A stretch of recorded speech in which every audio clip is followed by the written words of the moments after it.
தலையை தச்சுட்டு வந்து அது மாதிரி கலந்து கிடப்பாரு.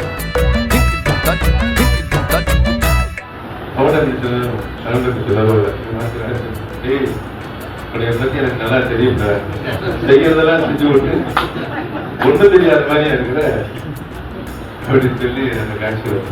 அந்த காட்சி நான் பார்க்கும் போதெல்லாம் விஜய் ஞாபகம் எனக்கு. இந்தியாவில் இருக்கிற மற்ற முதலமைச்சர்லாம் பாராட்டுற வகையில் அந்த அமைப்பு இருந்தது. ஏதோ ஒரு மாயை ஏற்படுத்தி அந்த மாயையில் ஒரு சிறப்பான ஆட்சி மீண்டும் வரவிடாமல் தடுத்திருக்கிற ஒரு செயல் தமிழர்களே நடைபெற்றிருக்கிறது. உள்ளபடி நான் மாண்பது புரட்சி தலைவி அம்மாவுடைய சிறப்பான ஆட்சியும் கண்டிருக்கிறோம். அதற்கு பின்னாலே கடந்த 5 ஆண்டு காலம் பல்வேறு சோதனைகளுக்கு பின்னால் தலைவருடைய தலைமையில் நடைபெற்ற ஆட்சியும் நேராக கண்கூடாக காணுகின்ற ஒரு நல்ல வாய்ப்பும் கிடைத்தது. எந்த ஒரு பிரச்சனையாக இருந்தாலும் அதை நிர்வாகிகள் அதிகாரியுடைய அவர்கள் தீர்த்துக் கொள்வார்கள் என்ற கடமையில் தான் இருந்த ஆட்சியில் தளபதி அவர்கள் எந்த ஒரு பிரச்சனையாக இருந்தாலும் அவரை நேரடியாக அந்த பிரச்சனைக்கு உரியவர்களை கூப்பிட்டு பேசி அதை தீர்க்கின்ற ஒரு சிறப்பான ஆட்சி நடத்தினார்கள் என்பதுதான் அவனால் நன்றாக வருகிறது. அனைத்து நிகழ்வுகளிலும் நேரடியாக தலையிட்டு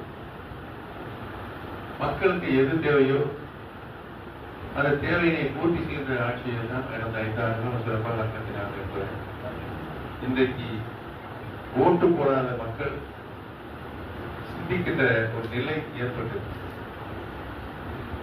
இந்த நிலையை நம்முடைய கழகத்தினுடைய நிர்வாகிகள் ஒற்றுமையாக ஒருங்கிணைந்து மீண்டும் கழக தலைவர் தளபதியினுடைய ஆட்சி தமிழகத்தை மலர்வதற்கு நம்மெல்லாம் உறுதுணையாக இருந்து அதுதான் நாம் கழகத்துக்கு செய்ய வேண்டிய நன்றி கடன் என்பதை நல்ல நேரத்தில் செய்து கடன். எங்க பையன் சொன்ன அதனால போட்டேன், என் பேரை சொன்னேன், என் பேசி சொன்னேன் போட்டேன் சொன்னார். அவங்கெல்லாம் ஓட்டுரிமை இல்லாதவங்க. அவங்க சொல்லி இவர்கள் வாக்குரிமை இருந்தவர்கள் ஓட்டு போவர்கள் சொன்னார். அந்த நிலை இன்றைக்கு மாறுபட்டு எந்த பிரச்சனையும் அவர்கள் தீர்க்க முடியவில்லை. மக்கள பிரச்சனை எந்த பிரச்சனையும் தீர்க்க முடியவில்லை.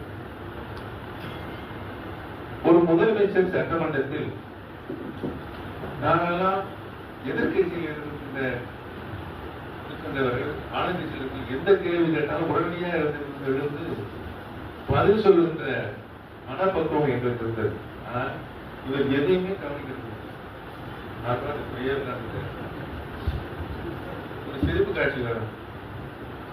செந்தில் கவுண்டமணி ஒரு சிரிப்பு நடிப்பாங்க. செந்தில் ஒரு நல்ல சாட்சியத்தை கொடுத்து அது மாதிரி கவுண்ட் இழப்பாங்க. கவுண்டமணி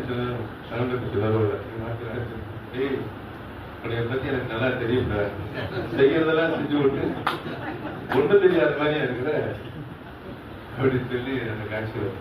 அந்த காட்சி நான் பார்க்கும் போதெல்லாம் விஜய் ஞாபகம் எனக்கு